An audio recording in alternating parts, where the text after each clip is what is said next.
Before we dive into this freezing night that changed everything, please take a quick moment to hit that subscribe button and turn on notifications. It helps us bring more powerful stories like this to life. Now let's step into the cold. The wind didn't just blow, it bit. It had teeth, sharp and invisible, gnawing at the exposed skin of anyone foolish enough to be out on a night like this. Chicago was in the grip of a polar vortex, the kind the weathermen warned about with grave faces and red graphics on the news. The temperature had plummeted to 20 degrees below zero, and the wind chill made it feel like the surface of a dead planet. Elias sat huddled in the corner of a brick alcove behind an old bakery that had closed hours ago. He was a mountain of a man, though time and hunger had carved away the muscle that once defined him. His beard was gray and matted with ice, and his eyes, deep-set and weary, scanned the empty street with the vigilance of a soldier who had never truly left the war behind. He wore layers of mismatched clothes, a flannel shirt, a wool sweater full of holes, and over it all, his prized possession, a heavy military-grade parka. It was faded olive drab, stained with the grime of the city, but it was the only thing standing between Elias and the eternal sleep that the cold promised. He rubbed his gloved hands together, the friction offering a ghost of warmth. His stomach growled, a dull ache he had learned to ignore years ago. Tonight, the hunger wasn't the problem. The cold was the enemy. It was a physical weight, pressing against his chest, slowing his heart. "Just make it to morning, Elias," he whispered to himself, his voice raspy. Just the morning. Down the street, the flickering yellow light of a street lamp buzzed, casting long, dancing shadows against the snowbanks. The city was silent. Even the distant hum of traffic on the highway was muffled by the heavy snowfall. It felt like the world had been abandoned. Then he saw it, or rather he saw her. A splash of color against the gray and white world. A small figure stumbling out of the darkness of the cross street.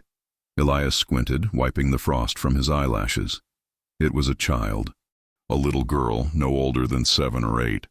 She was wearing a thin pink dress, a party dress perhaps, and broken patent leather shoes. No hat, no gloves, and terrified. She wasn't walking, she was trudging, her legs shaking so violently that she looked like a marionette with tangled strings. She wrapped her tiny arms around herself, but it was a futile gesture against the brutal gale.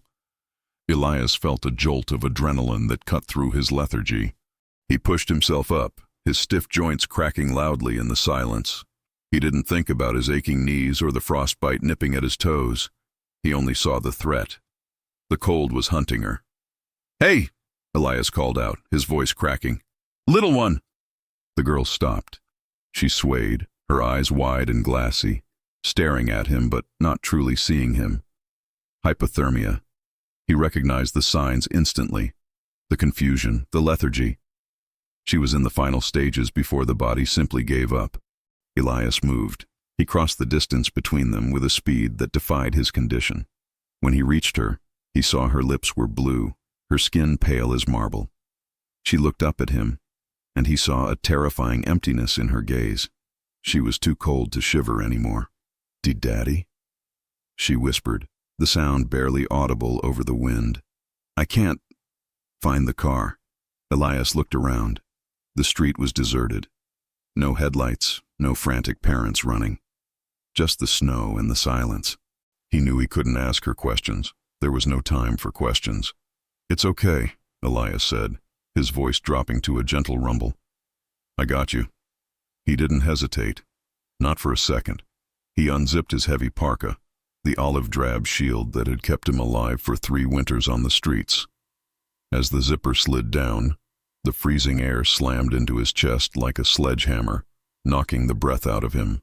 He gritted his teeth, ignoring the instant pain of the cold hitting his thin wool sweater.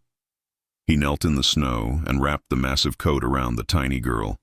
It engulfed her completely, swallowing her small frame. He zipped it up to her chin, pulling the fur-lined hood over her head. "Keep it tight," he commanded softly. "Stay inside the turtle shell. Do you understand?" The girl blinked, the warmth of the coat trapping her body heat instantly. "You? You're cold," she chattered, looking at Elias, who was now shivering violently in just his sweater. "I'm fine," Elias lied. He forced a smile, though his lips felt like frozen rubber. "I'm made of iron, kid. Now look at me. Stay right here. Do not move. Someone is looking for you. They have to be." He guided her back to the alcove where the wind was less severe. He sat her down on his cardboard mat. "Stay," he ordered. Elias stepped back out toward the street lamp. He needed to be visible. If a cop car passed, he had to flag them down. But as he stood there, the wind tore through his sweater, sinking its claws into his ribs. His body temperature began to drop rapidly. The sacrifice wasn't just a gesture, it was a sentence. He looked back at the girl. She was curled up in his coat, her eyes closing. She was warm. That was all that mattered. Visual. Cut to the interior of a high-end black SUV. The atmosphere is chaotic. Leather seats, blue dashboard lights, and a man panic-stricken behind the wheel. Commander Marcus Stone was a man who did not know fear. He had breached compounds in Abbottabad, swam through freezing waters in the Baltic, and held the line against insurgents in Fallujah. He was a retired Navy SEAL, a man built of discipline and lethal precision. But tonight, gripping the steering wheel of his navigator until his knuckles turned white, Marcus Stone was terrified. "Lily!" he screamed, rolling down the window as he cruised slowly through the residential streets. "Lily!" The wind swallowed his voice. 20 minutes ago, he had stopped at a gas station to grab a bottle of water and a pack of gum. Lily had been in the back seat, playing on her tablet. He had locked the doors. He was gone for 3 minutes. 3 minutes. When he came back, the back door was slightly ajar, the tablet glowing on the floorboard, and the seat empty. He had checked the cameras. She had seen a stray cat. She loved animals more than anything, and had opened the door to follow it around the corner of the building. By the time Marcus ran to the back of the station, the snow had covered her tracks. She had wandered into the labyrinth of the city streets and gotten turned around in the blizzard. Marcus was hyperventilating. His training told him to compartmentalize, to focus on the objective. Objective, retrieve asset. Status, critical. Environment, hostile. But this wasn't an asset. This was his daughter, the only thing he had left after his wife died 3 years ago. "Think, Marcus. Think," he growled, slamming his hand against the dashboard. She went north. The wind is blowing south.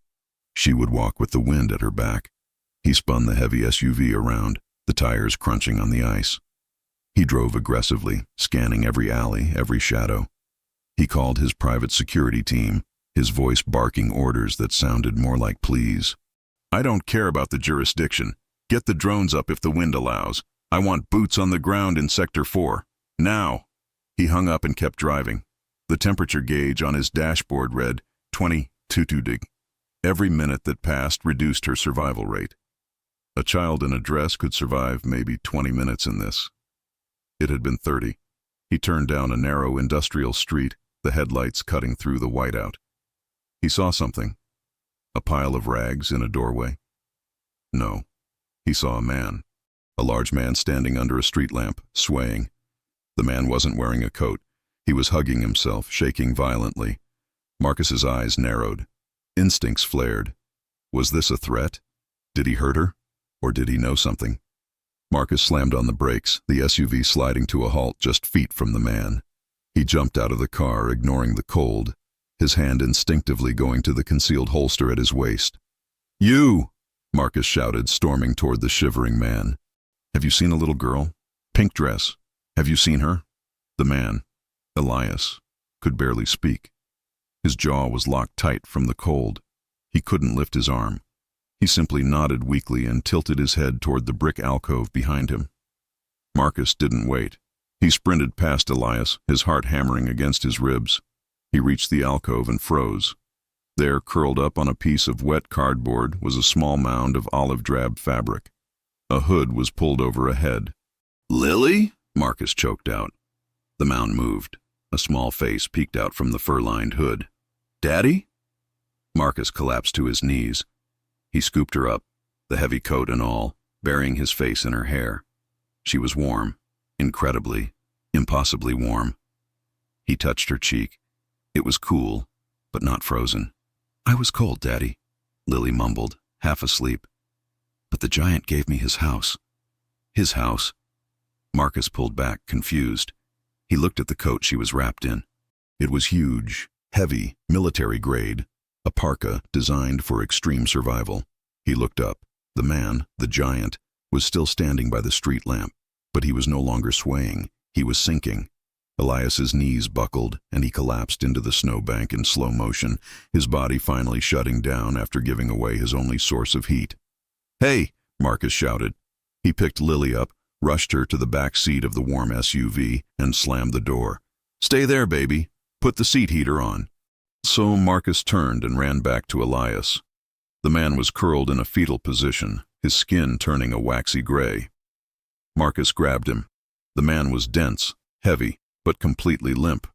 "Stay with me, soldier," Marcus commanded, recognizing the military haircut, the specific way the man had laced his boots, even though they were old. This wasn't just a vagrant. This was a brother in arms. Marcus dragged Elias through the snow, hoisting him into the passenger seat of the Navigator. He blasted the heat to the max. He looked at the man's face. Elias's eyes were rolling back. "You saved her," Marcus whispered, putting the car in gear. "You gave her your armor." As he sped toward the nearest hospital, Marcus glanced at the rearview mirror. Lily was safe, snuggled in the giant parka. He looked at the passenger seat. Elias was unconscious. Marcus saw the man's hands, scarred, rough, with a faded tattoo on the right forearm. It was a unit insignia. Marcus's blood ran cold for a different reason. He knew that insignia. Special Forces. Vietnam era? No, younger. Desert Storm. Maybe early Afghanistan. "Who are you?" Marcus asked the unconscious man. But the night gave no answers, only the howling wind. And Marcus knew one thing for sure. This man had saved his world, and in doing so had likely sacrificed his own life. The doctors had taken Elias immediately. "Severe hypothermia," they shouted. "Core temp is 88 degrees. Cardiac arrhythmia." Marcus stood in the waiting room, holding Lily's hand. She had been checked out, miraculously fine, just a mild chill and exhaustion. The doctor said the coat had saved her life. "Another 10 minutes without insulation," the doctor had said gravely. "And we would be having a very different conversation, Mr. Stone." Marcus sat on the uncomfortable plastic chair, staring at the olive-drab coat that lay folded on the seat next to him. It was old, smelling of wood smoke and old dirt. But it was heavy. Quality. He ran his hand over the fabric. He noticed a lump in the front breast pocket. Marcus frowned. He knew he shouldn't pry, but he needed to know who this man was. If Elias died in there, Marcus needed to know who to notify. He needed to know who to bury with honors. He reached into the pocket. His fingers brushed against something cold and metallic. He pulled it out. It wasn't a wallet. It wasn't money. It was a coin. A heavy, gold-plated challenge coin. Marcus held it up to the fluorescent light. On one side, the emblem of the Navy SEALs, the trident, the eagle, the pistol, and the anchor. On the other side, an inscription, Team 4, Operation Red Wings 2. The only easy day was yesterday. Marcus felt the air leave his lungs. He flipped the coin over, engraved on the rim, tiny letters worn down by time and thumb rubbing, Lytton E. Thorne, for valor. "Thorne," Marcus whispered. The name hit him like a physical blow. Elias Thorne. He knew the name. Every SEAL knew the name. Elias Thorne was a legend in the community. He was the man who had carried 2 wounded teammates 3 miles through enemy territory in the Hindu Kush with a bullet in his own leg. He had been decorated, celebrated, and then he had vanished. Rumors said he couldn't handle the quiet, that the PTSD had eaten him alive, that he had walked away from the VA, walked away from his pension, and disappeared into the cracks of America. "Daddy?" Lily tugged on his sleeve. "Is the nice giant going to be okay?" Marcus looked at his daughter, then at the coin, then at the doors where the doctors were fighting to warm up the blood of a hero who had been treated like trash by the city he protected. "I don't know, baby," Marcus said, his voice trembling with a mix of gratitude and rage. "But I promise you this. If he wakes up, he's never going to be cold again." Just then, a doctor stepped out. He looked tired. He pulled off his mask and looked around for Marcus. Marcus stood up, his posture rigid. "Report." The doctor blinked at the military tone but nodded. "He's stable, but it's complicated. He has pneumonia, malnutrition, and significant frostbite on his fingers and toes. We warmed him up, but his body is weak. Very weak. He's in a coma. We don't know if he'll wake up." Marcus nodded slowly. "Move him." "Excuse me?" the doctor asked. "Move him to a private suite, the best you have. I'm paying for everything, and I want a security detail at his door. No one goes in or out without my authorization." "Sir, this is a public hospital. We don't just—" Marcus stepped closer, his eyes like steel. "I am Marcus Stone, CEO of Stone Aegis. I just bought a wing of this hospital last year. Move him." The doctor swallowed hard. "Right away, Mr. Stone." Marcus sat back down, clutching the challenge coin. He took out his phone. He didn't dial 911. He didn't dial the police. He opened a secure app and typed a message to a group chat that had been silent for months. The group name was The Brotherhood. He typed, "I found Elias Thorne. He's down. He saved my daughter. Sector 4. Hospital. I need eyes. I need support. Mobilize." He hit send. Across the country, phones buzzed on nightstands. In quiet suburban homes, in security guard booths, in gyms, and in late-night bars, men looked at their screens. Men with graying hair and scarred bodies. Men who remembered. Within minutes, the replies started rolling in. "On my way. ETA 4 hours. Gear up. For Thorne, anything." Marcus looked at the coat again. The coat that Elias had taken off his own back. "You messed with the wrong veteran, Winter," Marcus whispered. The sun rose over Chicago, blindingly bright against the fresh snow. The temperature was still dangerous, but the wind had died down. In the alleyway where Elias had nearly died, 2 police cruisers pulled up. The snow had been trampled by Marcus's SUV and the rescue, but Elias's meager belongings were still there. The cardboard mat, a plastic bag with a few aluminum cans, a small battered Bible.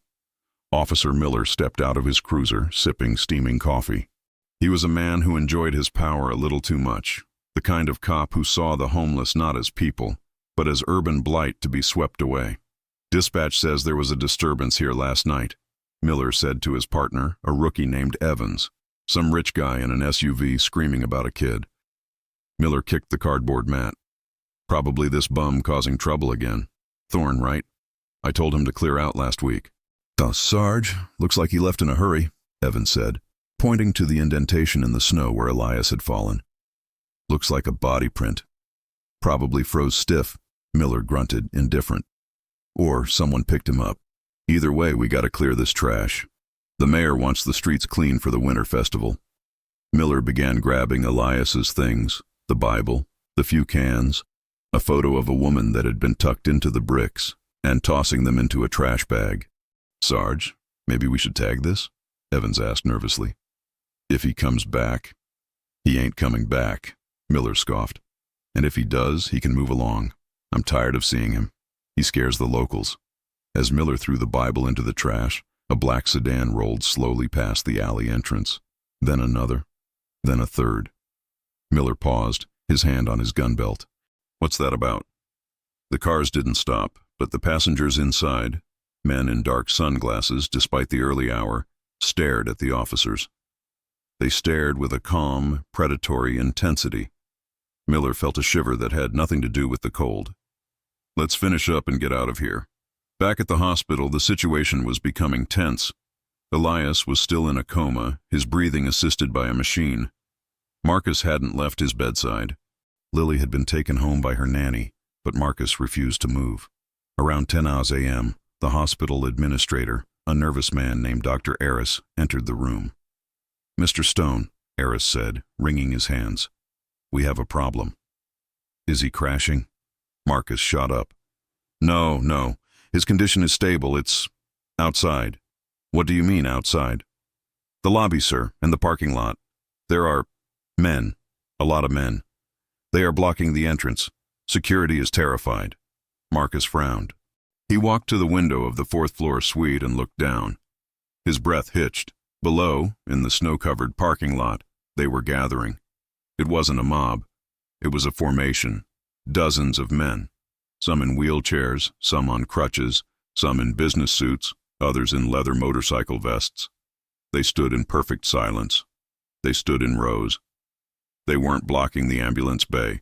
They were guarding the perimeter. More vehicles were arriving. Trucks with flags.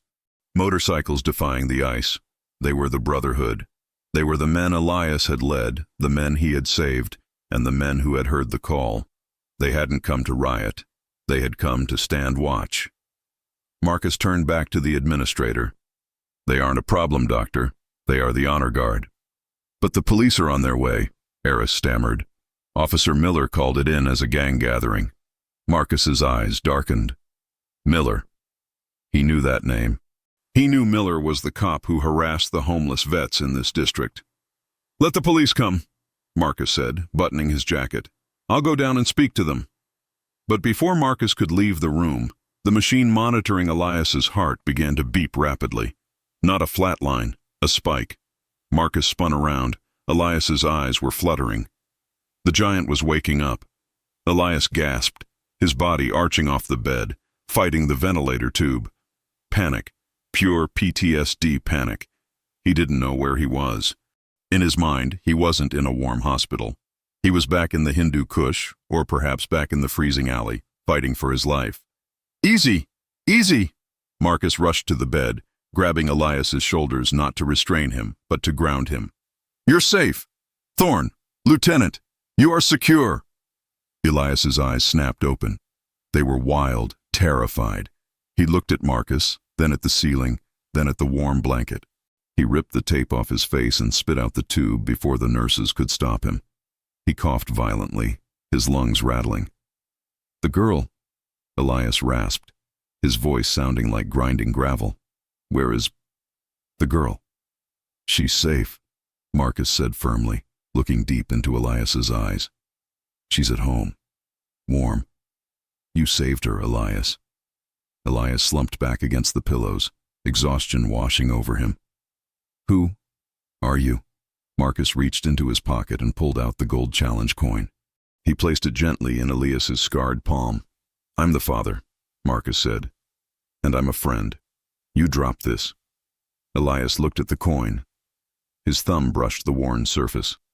A tear leaked from the corner of his eye, tracking through the grime that the nurses hadn't fully managed to scrub away yet. I thought I lost it, Elias whispered. I thought I lost everything. You found something better, Marcus said. You found a family. Mr. Stone. The administrator burst into the room again. The police are here. It's Officer Miller. He's demanding to come up. He says he has an arrest warrant for the patient. Arrest warrant? Marcus growled. For what? Vagrancy, trespassing, and theft of a coat, the administrator said, looking confused. He claims the coat Mr. Thorne was wearing was reported stolen from a military surplus store 3 years ago. It was a lie, a petty, vindictive lie to clear a bum off the streets. Miller wanted to tag Elias and dump him in a holding cell, regardless of his condition. Elias tried to sit up, fear returning to his eyes. I didn't steal it. It was issued. Lie back down, Lieutenant, Marcus said, his voice dropping to a terrifyingly calm register. You don't have to fight this battle. Marcus walked to the door. He turned to the administrator. Tell Officer Miller to meet me in the parking lot. Tell him. The witness is coming down. You're going to talk to him? No, Marcus said, adjusting his cuffs.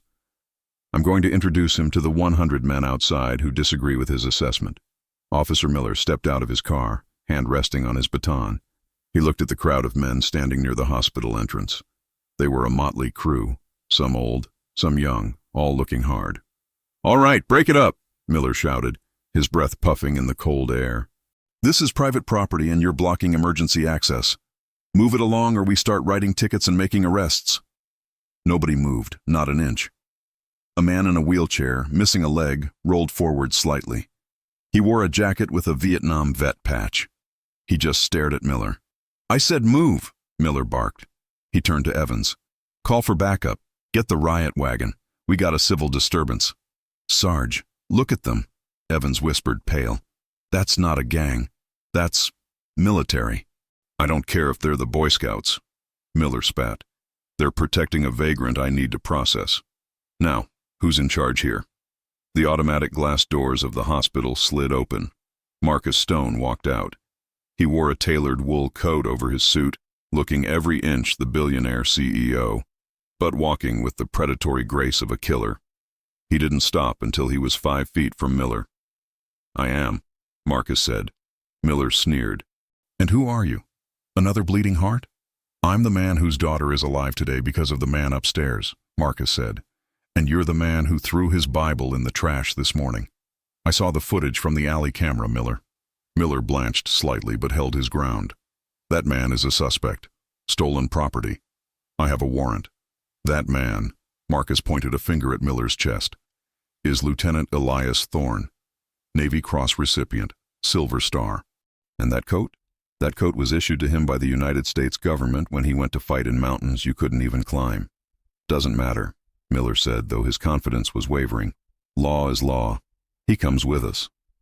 Marcus smiled. It wasn't a nice smile. Officer, Marcus said loudly so everyone could hear. You have 3 cars. You have 2 partners. Marcus gestured to the silent army behind him. I have 100 soldiers. Ex-Rangers, Marines, paratroopers, SEALs. And right now, they are all very upset that you are trying to arrest their brother for the crime of saving a child. Miller looked at the veterans.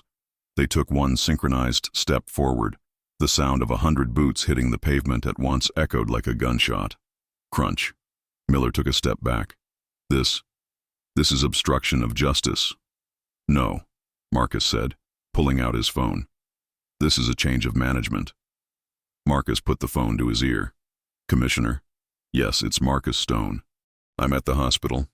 Yes, you might want to get down here. One of your officers is about to cause a national PR nightmare. Yes, I'll wait. Marcus held the phone out to Miller. It's for you, the police commissioner. He wants to know why you're harassing a national hero on live television. Miller looked around. Across the street, local news vans had arrived. Cameras were rolling. The headline was already being written. Hero homeless vet harassed by police after saving girl. Miller's face went red, then white. He took the phone with a shaking hand. Yes, sir? Yes, sir? I didn't know. Understood. Miller handed the phone back to Marcus. He didn't look at the veterans. He got back in his car. Let's go, he muttered to Evans. As the police cars retreated in shame, a cheer erupted from the crowd of veterans. It started low and built into a roar. Marcus turned to the men. He raised a hand, and they fell silent. He's awake, Marcus announced. Another cheer. But he has no home, Marcus continued. He has no heat. He has no family. He has us, shouted a man from the back. Damn right, Marcus nodded. I'm setting up a trust today, but he needs more than money. He needs purpose. Who's with me? Every hand went up. Marcus looked up at the 4th floor window. He saw a figure standing there, leaning against the glass, supported by a nurse. It was Elias. He was looking down at the army of brothers he thought had forgotten him. Elias pressed his hand against the glass. Down below, 100 soldiers snapped to attention, and one by one, they rendered a slow, crisp hand salute. 3 days had passed since the standoff in the parking lot. The viral video of the veterans saluting the hospital window had circulated the globe, turning Elias Thorne into a reluctant symbol of resilience. Donations were pouring into the newly established Thorne Foundation. But the man himself felt poorer than ever. Elias hated the room. He hated the softness of the high thread count sheets. He hated the silence. For 3 years, his lullaby had been the roar of the highway and the sirens of the city. Now, the quiet was deafening.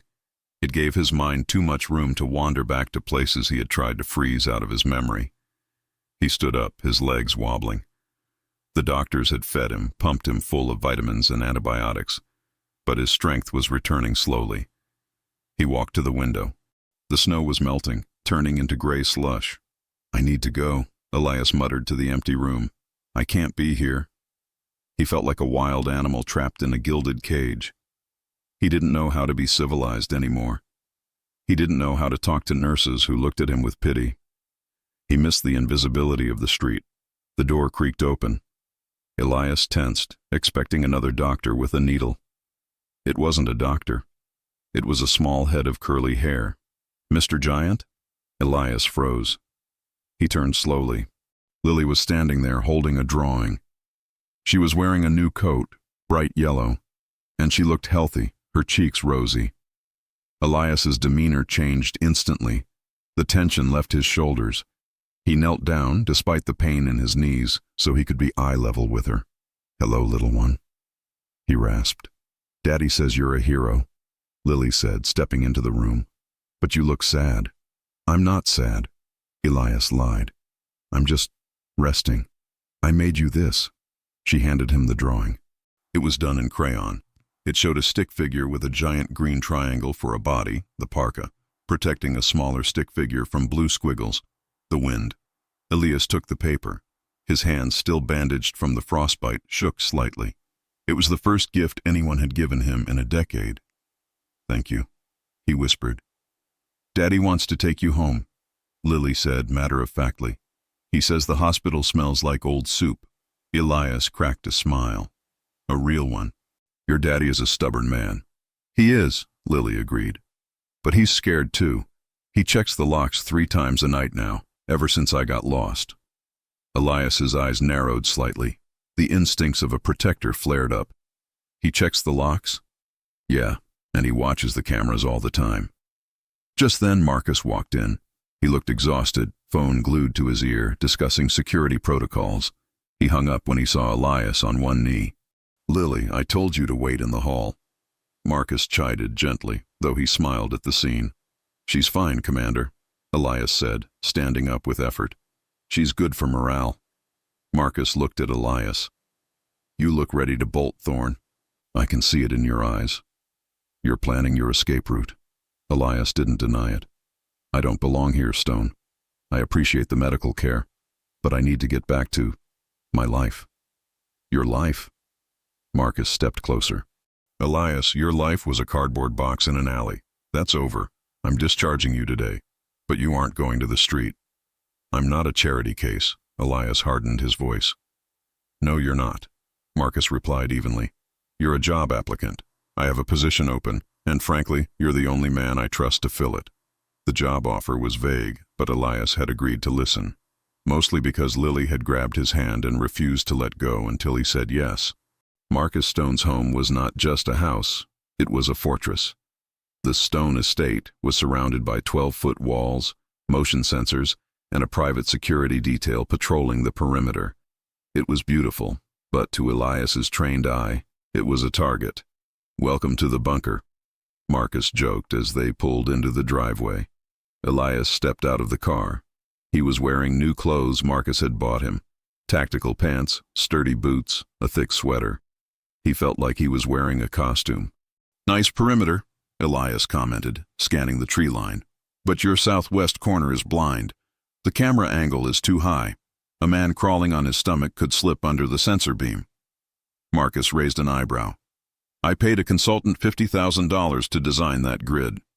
"Get your money back," Elias grunted. They walked inside. The house was warm, smelling of cedar and polish. Marcus led Elias to a guest wing on the first floor. "This is yours," Marcus said. "Bedroom, bathroom, kitchenette. Total privacy. You can come and go as you please." Elias looked around. The bed was bigger than the entire alcove he had lived in. "What's the job, Stone?" Elias asked, turning to face him. "You said you had a position." "I do," Marcus said, his face turning serious. "Head of counter-surveillance." Elias scoffed. "I'm a washed-up grunt, Marcus. I haven't held a clearance in years. I pick up cans." "You picked up a threat in a blizzard that my entire team missed," Marcus countered. "You spotted the gap in my fence in 10 seconds. Elias, you have something that cannot be taught. You have the sight. You've lived in the shadows so long you can see them when others can't." Marcus walked to the window and looked out at the backyard where Lily was running to her swing set.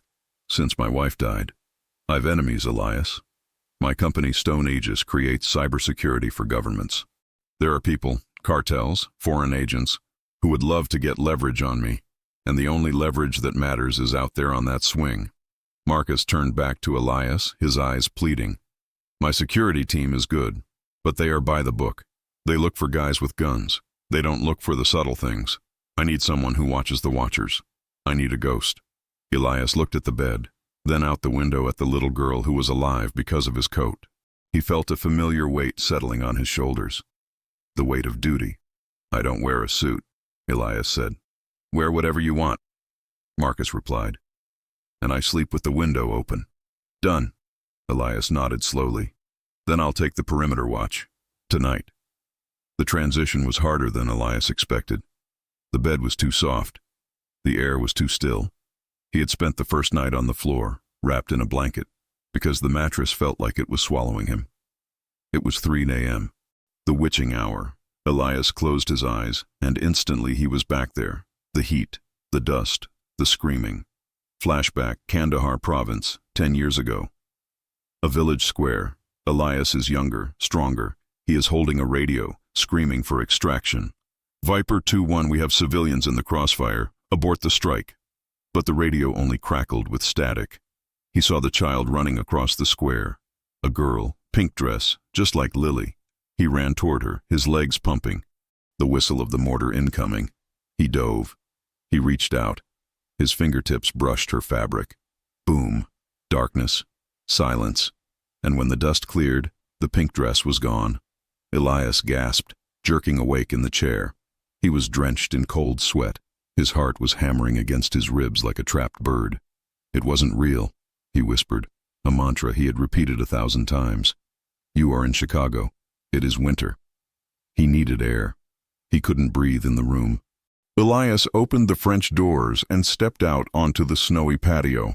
The cold air hit him, and finally, he could breathe. The cold was his anchor. It reminded him he was alive. He began to walk the perimeter of the estate. He moved silently, his boots making no sound on the paved path. He checked the gates. Secure. He checked the cameras. Operational. He reached the southwest corner, the blind spot he had identified earlier. He stopped. The snow near the wall was disturbed. It wasn't a footprint. It was subtle. A slight brushing of the snow, as if a branch had fallen, but there were no trees directly above. Elias crouched down. He pulled a small flashlight from his new pocket and clicked it on, shielding the beam with his hand so only a sliver of light escaped. There, caught on the rough brick of the wall, was a single thread, a black, synthetic fiber. Someone had climbed the wall. Recently. Elias's panic vanished. The PTSD receded, replaced by the cold, hard focus of the soldier. The ghosts were in his head, but the monsters were real, and one of them had been here. He didn't raise the alarm. Not yet. If he yelled intruder now, the security team would trample the evidence. He needed to hunt. You didn't sleep, Marcus said, entering the kitchen in his suit, ready for the office. Sleep is a luxury, Elias mumbled. He didn't mention the thread on the wall yet. He needed to be sure. I need access to your security logs. Last night's footage, midnight to 4 a.m. You think someone was here? Marcus asked, pausing with his mug halfway to his mouth. I think a squirrel tripped a sensor. Elias lied smoothly. I just want to calibrate the sensitivity. Marcus nodded, tossing him a keycard. Server room is in the basement. Lily has school at 8 and I'm taking her. I'm coming with you, Elias said instantly. Marcus looked surprised. Elias, you don't have to. I'm coming. It wasn't a request. The ride to the private school was tense. Elias sat in the front seat of the SUV, his eyes scanning every car that passed them, every rooftop, every parked van. You're making me nervous, Thorne, Marcus joked weakly. Good, Elias said. Nervous keeps you alive. They dropped Lily off. Elias watched her walk through the school gates. He saw the school security guard, a bored-looking man playing on his phone. Weak, Elias muttered. Back at the estate, Elias went straight to the server room. He sat in front of the monitors, scrubbing through the footage of the perimeter. He found it at 03:14 a.m. On camera 4, a glitch. A flicker of static that lasted 2 seconds. To a normal guard, it was just a technical hiccup. To Elias, it was a loop.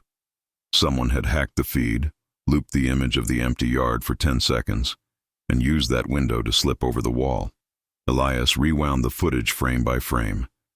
Just before the glitch, he saw a shadow. Not a shape, just a darkening of the pixels near the southwest wall. He switched to the internal cameras. The intruder had entered the grounds. Where did they go? He followed the digital trail. The intruder hadn't gone for the house. They hadn't gone for the garage. They had gone to the utility box on the side of the guest house. Elias stood up. He ran out of the room, sprinting across the snowy lawn to the utility box. He pried the panel open. Inside, hidden behind a mess of wires, was a small black device, a transmitter. They weren't trying to break in last night. They were bugging the house. They were listening. Elias carefully closed the panel. He didn't remove the device. If he removed it, they would know he found it. He walked back to the house, his mind racing. This wasn't a random burglary. This was a professional operation. Someone was building a profile on Marcus Stone. They were learning his schedule, his codes, his weaknesses. And his biggest weakness was coming home from school at 3 p.m. Marcus returned home early, sensing Elias's tension from a text message Elias had sent. "We need to talk. Secure room. Now." Marcus walked into his study, where Elias was waiting. Elias had swept the room for bugs electronically and physically. "What is it?" Marcus asked, closing the door. "You're being hunted," Elias said flatly. "I found a transmitter in the junction box. Audio and data tap. They know when you leave, when you eat, and when you disable the alarm." Marcus went pale. "I'll call the police. I'll call the FBI." "No." Elias stopped him. "If you call the feds, this crew will vanish. They'll abort and try again in 6 months. Or worse, they'll panic and accelerate the timeline." "So what do we do?" Marcus asked, sweat beading on his forehead. "My daughter is in this house." "We use it," Elias said. "We feed them false information. We make them think they have an opening." "You want to set a trap?" "I want to draw them out," Elias corrected. "But we need to know who they are. I need you to do something dangerous, Marcus." "Anything." "I need you to leave the gate open." "What?" "Tonight, we create a system failure. We make it look like the frost shorted out the main gate maglocks. We leave the estate exposed for 1 hour. If they are watching, and they are, they will send a scout to check it out. Or a drone." Marcus hesitated. It went against every instinct he had, but he looked at Elias, the man who had nearly frozen to death for his child. "Do it," Marcus whispered. That night, the wind picked up again. A minor storm. Perfect cover. At 11 p.m., Marcus accidentally tripped the breaker for the front gate. The heavy iron gates clicked and swung open slightly in the wind. The warning lights on the keypad went dark. Elias was nowhere near the gate. He was up in a tree, 50 yards away, wrapped in a white camouflage tarp he had fashioned from a car cover. He was invisible. He waited. 10 minutes. 20. Then, a buzzing sound, like a large mosquito, a drone. A small, matte black quadcopter drifted over the wall, hovering near the open gate. It wasn't a toy. It was military-grade surveillance tech. It hovered, scanning the open gate, checking for a trap. Then it moved toward the house. Elias raised a device he had cobbled together in the garage, a directional high-gain antenna connected to a laptop. He aimed it at the drone. He didn't want to shoot it down. He wanted to catch the signal. The drone lingered for 2 minutes, peering into the windows, then zipped back over the wall. Elias looked at his laptop screen. He had captured the handshake signal. The drone was transmitting to a location less than a mile away. "Got you," Elias whispered. He climbed down from the tree. He didn't go to Marcus. He went to the garage. He climbed into the old pickup truck. He wasn't going to wait for them to attack. He was going to take the fight to them. The signal led him to a defunct paper mill on the edge of the river. It was a crumbling brick behemoth, dark and foreboding. Elias parked the truck a half-mile away and approached on foot. He moved like a shadow, using the noise of the rushing river to mask his footsteps. He reached the perimeter of the mill. 2 black vans were parked inside the loading bay. Elias crept closer, sliding along the wet brick wall until he reached a broken window. He peered inside. There were 6 men. They were cleaning weapons, automatic rifles, suppressors, Zip ties. This wasn't a surveillance team anymore. This was a snatch and grab crew. And they were looking at a map, a blueprint of the Stone estate. Elias strained to hear. The gate failure was a lucky break, one man said. He had a thick accent, Eastern European. But the target is the girl. The father is secondary. We grab the girl tomorrow morning on the route to school. The bus stop is vulnerable. Elias's blood ran cold. They weren't hitting the house. The gate check was just a feint to see if security was tight. They were going to hit the transport. Aero 8:15 a.m., the leader said. We T-bone the SUV at the intersection of Elm and Oak. Grab the package. Gone in 60 seconds. Elias had heard enough. He had to warn Marcus. He reached for his phone. Empty pocket. He cursed silently.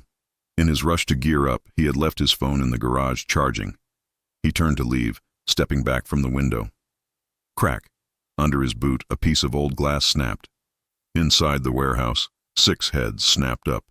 Outside, the leader shouted. The doors burst open. Tactical lights sliced through the darkness, blinding Elias. Contact! West wall! Bullets chipped the brick inches from Elias's face. He scrambled back, rolling into a drainage ditch as the suppressing fire tore up the ground where he had just been standing. He was unarmed. He had a knife and his wits, and now he had 6 mercenaries closing in on him. Elias took a breath of the freezing air. He didn't feel fear. He felt clarity. Come and get me, he whispered. He didn't run away. He ran into the mill complex, leading them into the maze of rusting machinery. He was the rat in the walls, and tonight, the cats were going to learn why you don't corner a survivor. Elias moved. He didn't run. Running was loud. He flowed. He had slipped into the belly of the old factory, a cavernous room filled with massive steel rollers that had once pressed pulp into paper. Now they were just tombstones in a graveyard of industry. Spread out! The mercenary leader's voice echoed off the metal walls. Find the rat! Put him down! Elias was crouching behind a rusted generator. He had no gun. He had a folding knife with a 3-inch blade and a roll of copper wire he had scavenged from the floor. But his greatest weapon was the darkness. These men were relying on their flashlights, tunneling their vision. Elias had lived in the dark for 3 years. His eyes were acclimated to the shadows. He saw the first mercenary approaching his position. The man moved slowly, sweeping his rifle left and right. Elias waited. He controlled his breathing, slowing his heart rate until he was practically a statue. When the man walked past, Elias didn't strike immediately. He waited until the beam of light hit the far wall, distracting the guard. Then he struck, not with lethal force, but with calculated precision. He kicked the back of the man's knee, buckling his leg. As the mercenary fell, Elias grabbed the barrel of the rifle, using the man's own momentum to slam him into the steel generator. Clang! The man groaned and slumped over unconscious. Contact! Sector 2! Gunfire erupted. Bullets sparked against the generator, whining as they ricocheted into the darkness. Elias was already gone. He had rolled under the conveyor belt and was moving up a ladder to the catwalks above. From his high vantage point, he looked down. 5 men left. They were forming a circle, watching each other's backs. Professional. They knew they were hunting a predator. Elias needed a distraction. He spotted a heavy chain hanging from a hoist mechanism above the group. It was held in place by a rusted pin. He crawled along the catwalk, the metal grating biting into his knees. He reached the hoist. He jammed his knife into the pin mechanism and twisted. It groaned. Up there! A beam of light caught him. Fire! Bullets tore through the grating around him. Shards of metal flew into his face. Elias gritted his teeth and kicked the pin with his heavy boot. Snap! The heavy chain plummeted. It didn't hit the men. They scattered just in time, but it smashed into a stack of old oil drums with a deafening crash. The noise was disorienting in the echo chamber of the mill. In the chaos, Elias didn't retreat. He jumped. He dropped 12 feet, landing on top of a mercenary who had separated from the group. The impact knocked the wind out of both of them, but Elias was desperate. He rolled, grabbed the mercenary's fallen radio, and sprinted for the exit door before the others could realign their aim. He burst out into the cold night air, his lungs burning. He could hear them shouting behind him. He didn't try to fight them all. He had the intel. He knew the time, 8:15 a.m., and he knew the location, the intersection of Elm and Oak. He reached his truck. The engine roared to life. As he peeled away, bullets shattered his rear window, showering the cabin glass. Elias didn't look back. He checked the dashboard clock. It was 4 a.m. He had 4 hours to prepare for a war. Elias drove like a madman back toward the stone estate. But as he approached the main road leading to the suburb, he saw it. A police roadblock. Officer Miller's cruiser was there, lights flashing. They were stopping cars. Elias slammed the steering wheel. The mercenaries must have called in a stolen vehicle report or tipped off the corrupt cop. If Elias stopped, he would be arrested. Miller would throw him in a cell, and by the time Marcus realized what was happening, Lily would be gone. He couldn't go back to the house. He couldn't warn Marcus face to face. He spun the truck around, tires screeching, and headed back toward the city. He needed a phone. He needed a weapon. And he needed a vantage point. He pulled into an all-night diner near the highway. He stormed in, terrifying the waitress. He threw a $20 bill, the emergency cash Marcus had given him, on the counter. "I need your phone," Elias said, his voice ragged. "Emergency." The waitress pointed to the payphone in the back, trembling. It takes quarters." Elias ran to it. He dialed Marcus's cell number. "Ring, ring, ring. You have reached the voicemail of—" "Damn it!" Elias slammed the receiver against the wall. Marcus must have turned his phone off for the night, or the signal jammers were already active around the estate. He tried the house landline. Busy signal. They had cut the lines. The enemy was thorough. They had isolated the target. Marcus Stone was waking up in a house that was deaf, dumb, and blind, believing his security system was functioning, while a kidnap team was prepping to T-bone his car in a few hours. Elias looked at the clock on the diner wall. 6 a.m. The sun was beginning to gray the sky. The snowplows were out clearing the roads for the morning commute. Elias realized he couldn't stop the car from leaving the house. He couldn't get past the roadblock or the cut lines. He had to meet them at the kill zone. He walked back to his truck. He opened the toolbox in the back. He didn't have guns, but he had tools. A sledgehammer, a flare gun, a heavy tow chain, and he had a truck built like a tank. "Elm and Oak," Elias whispered, mapping the intersection in his mind. "I'll be there." 7:55 a.m. Elias parked his truck in an alleyway overlooking the intersection of Elm and Oak. It was a four-way stop with poor visibility due to the snow mounds. Perfect for an ambush. He watched. A black van was idling on the south corner, ostensibly delivering flowers. Another sedan was parked on the west side, engine running. The trap was set. Elias gripped the steering wheel. His hands were sweating inside his gloves. He prayed Marcus was driving the armored SUV, not the sedan. 8:10 a.m. He saw it. The black Lincoln Navigator, polished and pristine, coming down Elm Street. Marcus was driving. In the back seat, a small silhouette, Lily. The flower delivery van shifted gears. The driver put on a ski mask. Elias revved his engine. The roar of his truck turned heads on the street. "Not today," Elias growled. The Navigator entered the intersection. The light was green for Marcus. Suddenly the black sedan on the west side shot forward, running the red light, aiming straight for the front of Marcus's SUV to disable it. "Hold on!" Elias screamed to no one. He dropped the clutch. His truck surged out of the alley like a missile. He didn't aim for the attackers. He aimed for the space between them and Marcus. Crash. Elias's truck slammed into the side of the attacking sedan, just feet before it could hit the Navigator. The impact was thunderous. Metal screamed, glass exploded, and the sedan spun wildly across the ice, crashing into a lamppost. Marcus slammed on his brakes, his SUV fishtailing to a halt in the middle of the intersection. Inside the Navigator, Marcus was stunned. "What the—" Then he saw the truck, the old beat-up pickup. Steam was hissing from its crushed radiator. "Elias," Marcus breathed. But the fight wasn't over. The flower van screeched open. 4 men in tactical gear jumped out, carrying assault rifles. They ignored the wrecked sedan and sprinted toward Marcus's car. Elias kicked his door open. He stumbled out, dizzy from the airbag impact. He grabbed the only weapon he had left, the flare gun. He raised it and fired. The red flare hissed through the air and struck the pavement right in front of the mercenaries, exploding in a blinding shower of phosphorus and smoke. The attackers flinched, shielding their eyes. "Drive, Marcus! Drive!" Elias roared, waving his arms through the red smoke. But Marcus didn't drive away. He put the car in park. The rear door of the Navigator opened, but it wasn't Lily getting out. It was a German Shepherd, Marcus's protection dog, followed by Marcus himself. And Marcus was holding a pistol. "Get behind me!"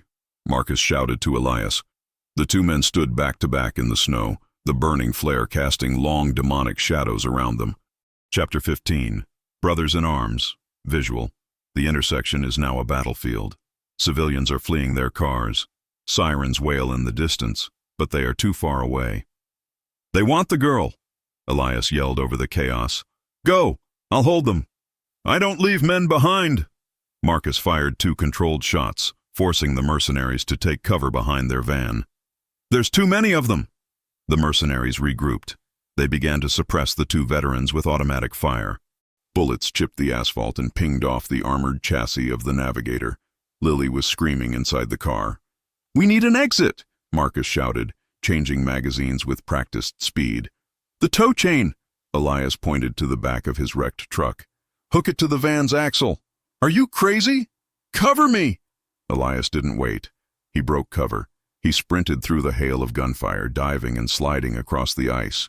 He reached his truck bed, grabbed the heavy iron hook of the tow chain. The mercenaries saw him. "Drop the target. Shoot the runner." A bullet grazed Elias's shoulder. He grunted but didn't stop. He scrambled under the front bumper of the mercenaries' van. He hooked the chain to their front axle. "Now, Marcus, shoot the truck's gas tank." "What?" "Do it." Elias rolled away, scrambling for the cover of a snowbank. Marcus understood. He aimed at the fuel tank of Elias's wrecked truck, which was leaking gasoline onto the street. The truck was connected by the chain to the mercenaries' van. Marcus fired. Boom. The truck exploded. The force of the blast didn't just destroy the truck. It yanked the chain. The mercenaries' van was jerked violently forward by the tether, slamming into the burning wreckage. The mercenaries, caught off guard by the explosion and the moving cover, were knocked off their feet. The shock waves shattered the windows of the nearby shops. Silence followed for a split second. Then, sirens. Lots of them. And not just police. Black SUVs with the Stone Aegis logo were tearing around the corner, hopping curbs. The cavalry, the mercenaries, dazed and outgunned, scrambled to flee on foot. But the Stone Aegis security team was already swarming them, pinning them to the ground. Marcus lowered his gun. He ran to the snowbank. "Elias." Elias was lying on his back, staring up at the gray sky. Blood was seeping into the snow from his shoulder, staining the white powder red. Marcus fell to his knees. "Medic! I need a medic here!" Elias turned his head. He looked at the Navigator. He saw Lily's face pressed against the glass, crying but safe. "She's warm," Elias whispered, a faint smile touching his lips. Then his eyes closed. Chapter 16. The Thaw. Visual. A montage of time passing. The snow melting. Green shoots of grass appearing. News clips playing in the background. Kidnapping ring dismantled. Homeless hero condition, critical but stable. Stone Aegis donates millions to veteran housing. 2 weeks later, the winter was finally breaking. The air was crisp, but the sun had warmth in it for the first time in months. Elias sat in a wheelchair on the terrace of the stone estate. His shoulder was in a sling, and he had a cane resting on his lap. He looked different, shaved, clean, well-fed. But his eyes still held that vigilant scan of the horizon. The glass door opened. Marcus walked out, carrying 2 mugs of coffee. "Doctor says you can start walking tomorrow," Marcus said, handing him a mug. "No more wheelchair. Doctor says a lot of things." Elias grumbled, but he took the coffee. "Police finished the report?" "Yeah." Marcus sat down next to him. "Corporate rivals. Hired a foreign extraction team. They're all in federal custody.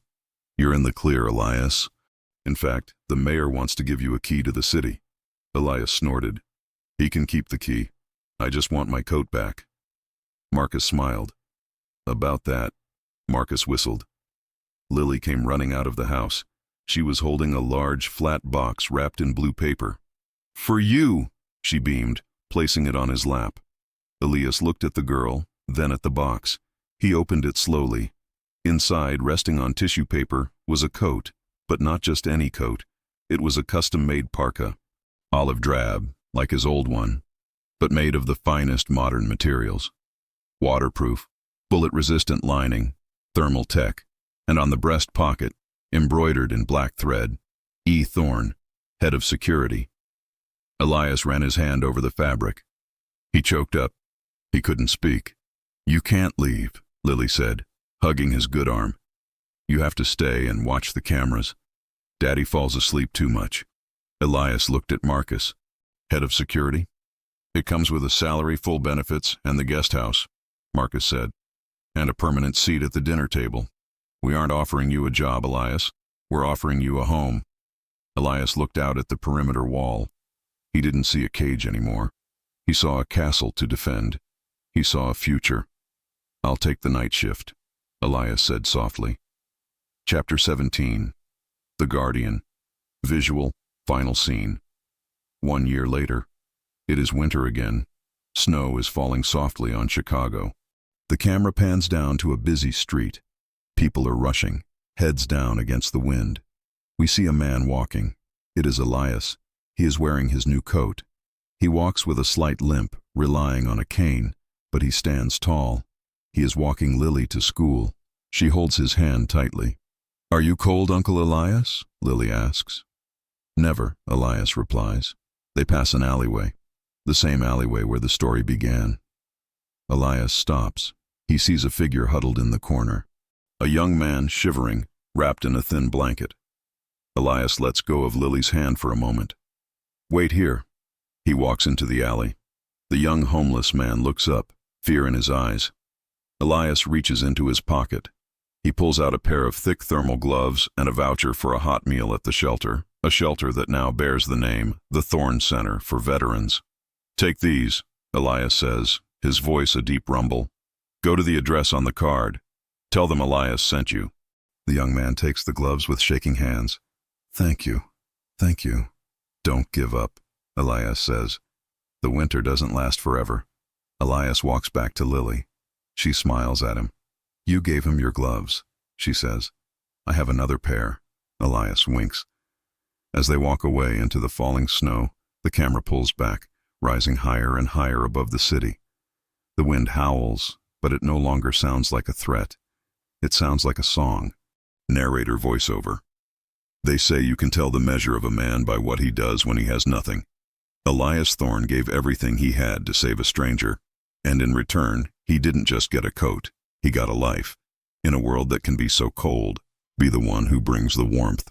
You never know whose life you might save, or if that life might end up saving yours.